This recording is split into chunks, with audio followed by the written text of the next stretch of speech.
बातां वराए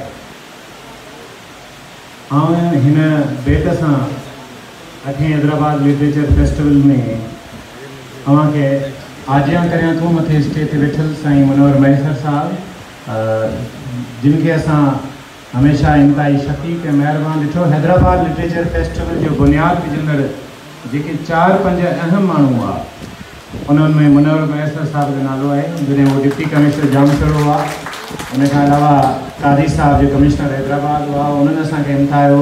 मूंसां गॾु अली आकाश ऐं अता बुलो साहब हुआ। पोइ असां इहो शफ़क़त सुमरो हो, ॿिया दोस्त हुआ जिन असांखे हिमथायो। असां इहो चरियनि वांगुरु शौक़ु रखियोसीं हिकिड़े फेसबुक जे स्टेटस ते, ऐं उन सां असांजी शुरूआत मूंखे हिन वक़्तु इलाही मोटिवेट ऐं ख़ूबसूरत चेहरा नज़र अचनि पिया।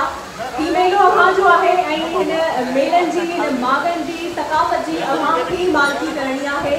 ऐं हिन में सर इज़हार जी त महिनत आहे ई आहे, पर गॾोगॾु अव्हां जा बि असां थोराईंदा आहियूं छो जो अव्हां हिते नज़र अचो था। असीं ही स्टेज ऐं ही परफॉर्मेंस सिर्फ़ु अव्हां लाइ आहिनि ऐं अव्हां ई हिननि जी मालिकी कयो। तव्हां महिरबानी।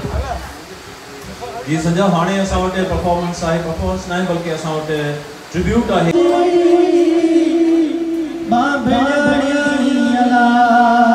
वरी कैमरा कढी छॾिया, बंदि कर। इहो तव्हांखे सभु मिलंदो, बीठा आहिनि तव्हां न ॾींदा, बंदि तव्हां हिकिड़ो कमु कयो। अरे मैडम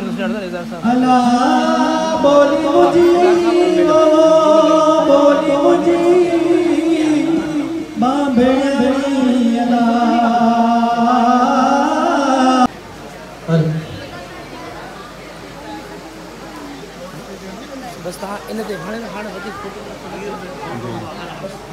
हेलो हेलो हेलो सही आहे।